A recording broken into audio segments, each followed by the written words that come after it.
kaya gitu loh. Nah, sedangkan kita kan dulu dari bisnis, saya dari bisnis ya. Saya tahu tuh bikin bisnis tuh nggak mungkin 1 minggu, 1 bulan langsung jadi. Butuh waktu lah 6 bulan sampai setahun baru kelihatan hasilnya. Di investasi juga sama. Harus sabar. Investasi kita itu baru kelihatan 6 bulan sampai setahun gitu loh. Karena di belakang saham ini kan ada perusahaannya. Perusahaannya juga harus kerja juga kan. Benar. Make money, sales, jualan, baru dia bisa lihat pertumbuhannya itu 6 bulan 1 tahun. Nah, jadi yang pertama itu sebenarnya sabar. Nah, yang kedua itu mungkin FOMO. Turun dia takut. Naik baru dia kejar. Dia kejar harga atas gitu loh. Terus dia nggak bisa menilai murah mahalnya di mana. Udah mahal baru dia kejar. Pas murah dia takut belinya. Iya. Nah, itu sebenarnya FOMO. Kenapa bisa gitu ya? Itu dari pengalaman. Kayak misalnya kalau kita udah ada pengalaman ya, justru kita nggak takut. Ini kayak murah nih, justru kita beli. Tapi kalau orang yang nggak ada pengalaman, turun dia malah takut. Kebalikan. Iya, bener loh. Itu turun dia takut. Sedangkan naik dia FOMO. Wih, ini naik ya, bisa naik nih, terus wah nih. ini beli nih, bakal naik lagi Padahal nih. udah mahal. Abis itu turun. Iya, sama lah kayak orang yang suka misalnya investasi jam gitu ya.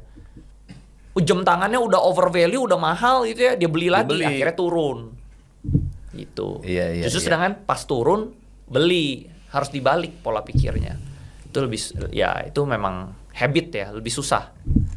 Terus kalau misalnya sekarang mereka mau start, lalu kemudian tidak ada ilmu, harus belajar dulu. First thing first apa? Belajar dulu. Dulu saya juga sebelum saya masuk saham ini, saya belajar dulu buku-bukunya Warren Buffett, YouTube itu saya nontonin gitu. Itu dapat ilmu tuh. Akhirnya dapat. Nah, lalu mulai dulu duit-duit kecil. Sesuatu yang besar itu pasti dimulai dari hal yang kecil. Jadi jangan langsung mulainya uang gede, mulai dulu kecil-kecil. Udah mulai menang-menang, ada habit, mulai terbiasa, baru mulai masuk duitnya gede, ditambah gitu loh. Jadi by experience. Kan kalau mau jago sesuatu itu kan harus lewatin 10.000 jam ya.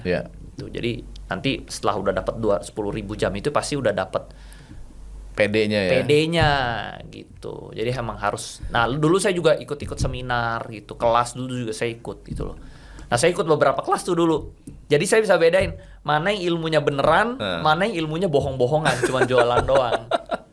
Gitu. Bedainnya gimana bedainnya? Pas pengajarnya itu kayak nggak berisi gitu loh. Ilmunya tuh kayak basic sekali. Template, betul. Sedangkan kalau yang jago itu kelihatan apa?